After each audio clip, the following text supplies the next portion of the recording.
seat, the soon-to-be vacant seat, I should say, it's not vacant yet, and of Senator Biaggi. It's my pleasure to bring up Nathalia Fernandez. Nathalia, here you go.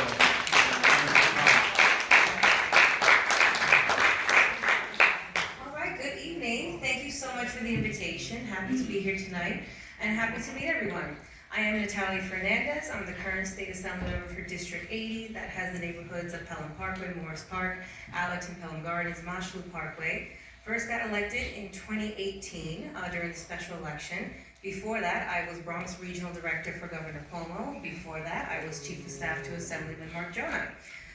So I had a career in public service, and that's what I absolutely call it, public service, because I've been the ears and the bridge to the community and to the Bronx. And I'm very proud of what I've been able to do, whether it's been big issues that sure I'm standing behind one of the principals talking about what bill has passed or what law has just been signed.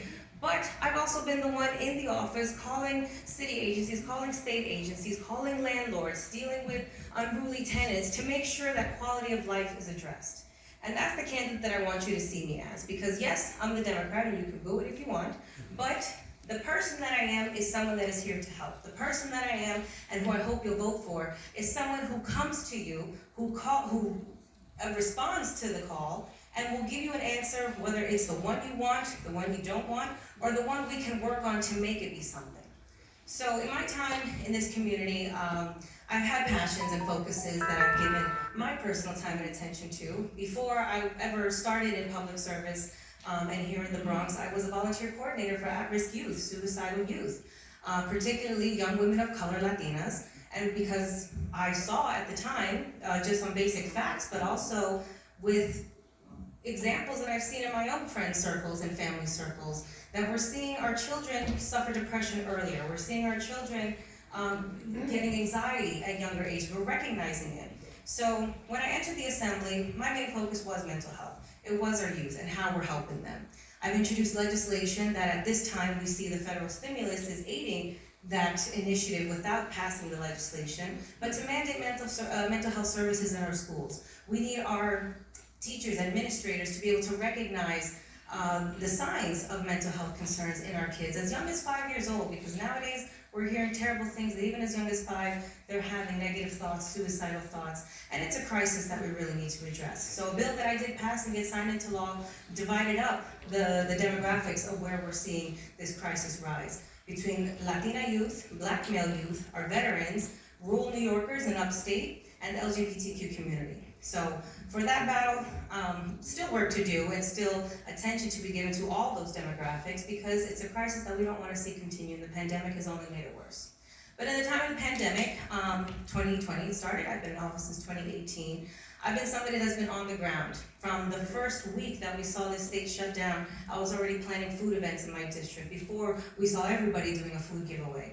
I was addressing the concerns at our hospitals, partnering with EOC and other education centers in the district and all over the city, trying to get masks for the nurses at Jacoby because they didn't have masks in the height of the pandemic. And as I've continued to be in the assembly, I've been strong on making sure that our healthcare workers, which this district has a lot of, is protected, that they have benefits to follow whatever ailments or disasters may happen. These are issues that affect my community and you, whether you're a healthcare worker, whether you're a teacher, whether you know somebody or related to somebody that is. These are issues that matter and affect us. So going into the Senate, I am absolutely not blind to the district and the homeowner community that it is. I hope to be a homeowner one day. I think that we need to make better paths, easier paths for people to become homeowners to achieve the idea of generational wealth that we continually talk about wanting for our communities. That is an asset that we should be able to carry for generations behind. I hope one day I can, but right now it's very expensive. We see property taxes are very high. I want to address that. Why is this area in New York City and the state paying some of the highest property taxes out there? It's unacceptable, and we need to really reform and see the formula to make sure that we're paying our fair share and that other people are paying their fair share. I do believe in taxing the ultra rich, because if you're making $1 billion a year, I think you could pay a couple $100 million in the taxes to level out what the state needs. So the fairness is absolutely, truly important to me. When it comes to, again, our education system, waiting for the approval from DASNY, and this is some of the bureaucracy that we go through in the state legislature, appointing money. We get some capital funding every year. It goes through the DASNY agency, and sometimes there's a holdup. But I'm very excited to say that I'm getting $1 million to my local high school, Christopher Columbus High School, to redo the culinary kitchen, to redo the tech room. Because yes, I believe that our students need to gain those skills before entering the world after high school. I think experience is one of the most important assets and gifts that we can give our children, whether it's music classes, art classes, technology classes, STEM programs. We need to give them that opportunity to experience it, to ignite that talent that they probably don't know they have. And in my time as being just a staff or a volunteer to now, whatever my title is, I've always kept the children in mind. And just yesterday, this is a really sweet story, but not yesterday, but this Sunday, I was in Fordham Road at the festival there, within the 52nd precinct, and I hear someone call my name, Nathalia, hi, and it's one of my former interns. 2015, I was chief of staff in the office. I had an intern, Alexis, I won't say his last name, but he was undocumented at the time, and he was so excited to be in the assembly office and dealing with real life problems that his family was suffering, his friends were suffering, whether it was quality of life issues, noisy neighbors, again, housing issues. He was so proud of what he was doing. So he left me because 2016 he graduated high school. I see him now as an officer. He's an officer within the 52nd precinct. And he tells me, Nathalia, look at me, I'm an officer and I thank you for it. So I'm like, really, Alexis? Why? What did I do? And he's like, the way you mentored me and showed me how I can have a role in my community. I wanted to then be a police officer, and I thank you for doing that. So, touched my heart because didn't even know that he applied to be a police officer. But I say that's an example of the passion that I have directly going to the work that we need to do. We need to inspire young people to be leaders in their own community. We need to give them the opportunity. I want to see every school here with after-school programs. I do want to see vocational schools, and I've been very vocal about that since last year and the last 2 years. And when it comes to the education system, ideas to how to bring this back into our community. BOCES I'm very well aware of. I did go to high school in Westchester County, so a connection to the district as it is. It has parts of Westchester and the Bronx, and BOCES was a very popular program that many of my friends attended that are now owning their own beauty salon stores, that are their own mechanic operators, that are running electrical companies, hiring other people. This is the path that we need to offer to our young students, as well as being scientists and Harvard lawyers and everything else. When it comes to, again, quality of life issues, I'm an office that has really been relied upon. My office was one of the only ones open during the time of the pandemic. And I really do thank my staff. They are from here in the district and in the Bronx, servicing the community that they love and know. And should I enter the state senate, I intend to keep that authenticity of residents from the district working for their local government, helping their local communities. So, I open to questions now, but that was a little background on me. Yes? Hi. My name is Susie. I'm from the Morris Park community. I know houses are very expensive. I bought my first house at 23 because I worked. My husband and I worked since we were 13 to get that house together. We've been together that long. So keep at it. You'll get it one day. What is your position on the 1900 Seminole project? Are you opposed to it or are you for it? I've been at the first meeting that happened. I've been at the second meeting, and I was there too. All right, well, I said it before on the record that I'm opposed to it. I'm opposed at how Jacoby didn't properly, I guess, tell us about the project at a better time, earlier time. I'd also like to say that the community found out about that project. Thank you, Jacoby, because one of our neighbors put up banners on the site. That's how we all found out about it. We probably still wouldn't know about it if that were the case. So we just wanted to know what your position was on that, and you oppose it. Again, I don't have a voting position on it. That I is. just want to know what your personal position was on that. Okay, thank you. Thank you. Yes, more or less a variation of the question asked, Assemblymember. I'm aware of Assemblymember Zeno's position on the bill reform laws. I believe I'm also aware of Ms. Marina's position and Ms. Zerka's position. I don't know what your position is. So this is very limited to by many people in New York State, especially in New York City. Do you support repeal of the bill reform laws? And if you don't support repeal of the bill reform laws, would you like to see them amended further beyond the two amendments that have already been enacted? And if so, amended in what too did vote for the bail reform law. It was a very popular issue at the other side of my assembly district. One of my residents is Akeem Browder, the brother of Khalif Browder, who is the story, the basis as to why bail reform became such an issue. Khalif Browder, we know his story. He was accused of stealing a backpack, and because of that accusation, he knew he was innocent. He did not want to take a guilty plea. He had to go into prison, into jail for bail that he couldn't post. We saw the torture that he went through, the slow justice system that didn't see him in court, dismissed his case numerous times, and ultimately he committed suicide. So that opened up the conversation. Wasn't And that more effective than speed bail law, speed bail laws? it could be, but it's still the essence of the issue, that he was poor, he could not afford the $500 bail, and was forced to sit in Rikers Island until his case came up. So people should not be criminalized for being poor. I could have committed the same crime and I could have went home because I could have paid, but some people don't. And the problem is that we have seen for generations how the concept of bail has been used to criminalize poverty, and also, not used, but it's been a result. It resulted in families being broken apart. The number of fathers who have been accused, even turning themselves in, couldn't post bail, then being stuck in jail. What happens now? The bread provider of the family is not able to work, feed the family, the kids probably go to, anything can happen. There's been numerous stories of how this has not been helpful to communities. Now, am I open to changing it, amending it? I have been, because as I said, let's see the facts. And I welcome everyone to look at timesunion.com. It's an Albany newspaper, and this has been one of the papers that actually does have the statistics from our police files to show that 98% of people are coming back. Now that's 98% and probably 100,000 people who have been arrested. So I do think that is a success level, but for the cracks that we see, I'm open to fixing it. I voted for the two. So where do you see these cracks? How would you like to see them? Well, as we saw before, there were some crimes that were unbailable. We made them bailable. So what for the crimes? Would you want to put in, let's say, a lesser level of assault? Whereas, not only assault two or something like that. Are there any specific crimes you'd like to add to that list? Nothing super specific on the top of my head, but Would again, you like to streamline it somewhat? Because currently it's almost like a pretzel. You see the judges have their cheat sheets. Because they really don't. well, that's a whole nother conversation about our judges. We do elect judges, so as much as we have forums about candidates like me, I truly believe we should have forums on our judges that are on the ballot.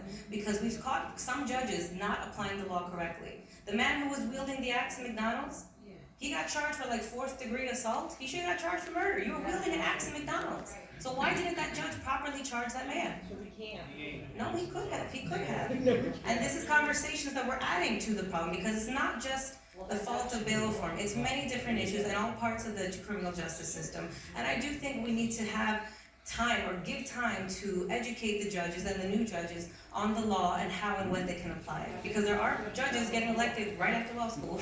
So that education is needed. Yes, sir?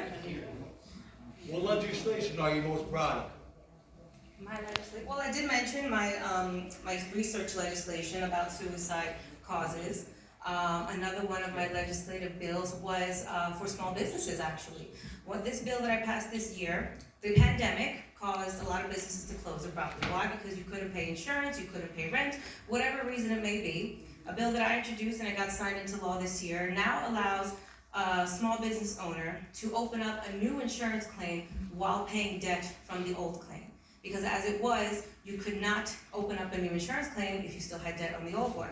So now we created a 1-year window that they can have a plan, paying off the old one, opening up a new one to start either the same type of business or a brand new business. So that's gonna give small business owners a chance to reboot and come back. Thank you.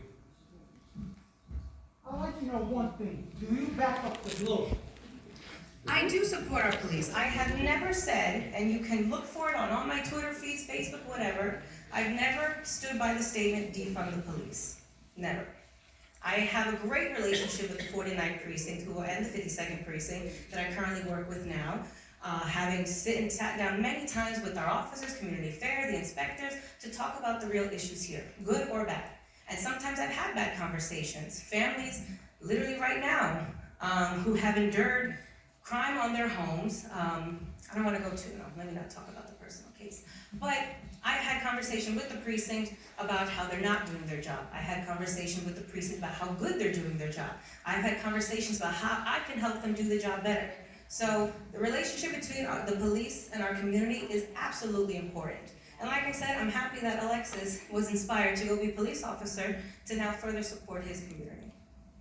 Yes? Okay, so the Walgreens on Williamsbridge Road is closing down. And the rumor has it that they're closing down because there's so many shoplifting. Like, that's another thing, like, you go, you take everything you want from the store and no one stops you, and if you get stopped, you go to, bye. Well, I've heard that You know, too. you don't have bail, see you later, and they go to another Walgreens. So they're closing, CVS is inundated with prescriptions, you wait like hours on a line, and like, so this, the bail is not working, like the bail reform. Honestly, I don't see how a judge who gets somebody who's committed 30 robberies in a week, why would you release them? And bail reform is not a block to that. The judges are bound to the law. Isn't this a matter of money? They're not bound to it. Judges interpret the law and administer charges and actions based on how the law can be interpreted. Yes, ma'am? So, this is in connection to Susie's question.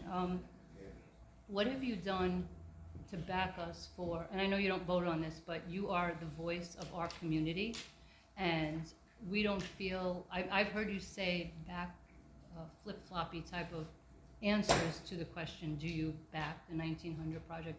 What have you done to, just like Marjorie Velasquez flipped on Throg's neck, like, how do we know that that's not gonna happen with you? Because I've heard different answers. But what different answer have I said? I wanna know what you have done for our community in Fight it. relation to the 1900 So, project. alright, so from day one, when that sign went up and it had my office on the billboard, call me, even though it was a city issue, I immediately sought answers. So from day one, I called the mayor's office, I called Health and Hospitals, I called Community Board 11, Marjorie's office, and the Borough President's office. Sit in this meeting, let's learn what the hell's going on. Because this was new to me at the time. So, in those conversations, they explained the project, they explained the process.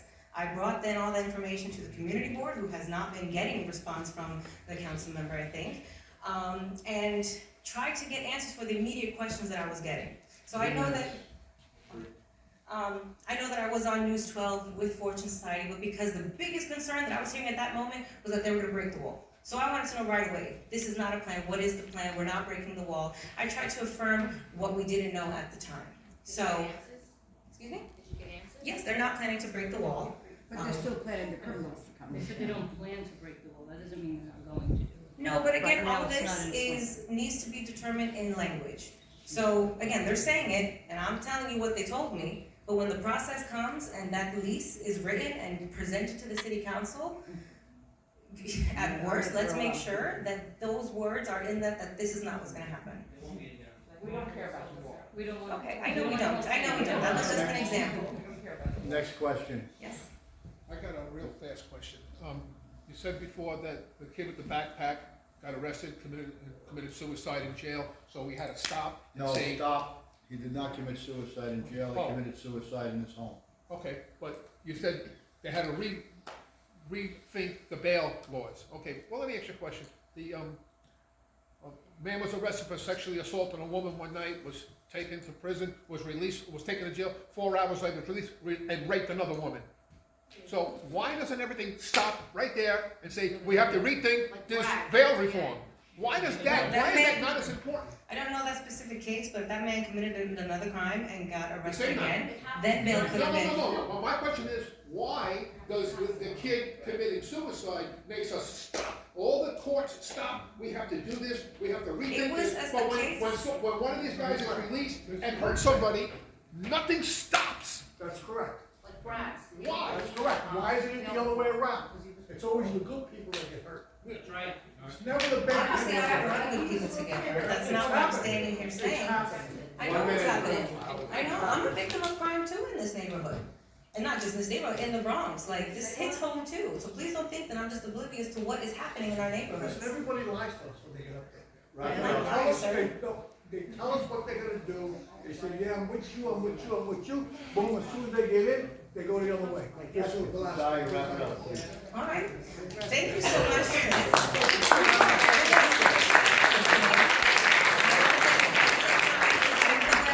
Check everything else. My door is always open. And George, thank you for the invite. I'll do it back again.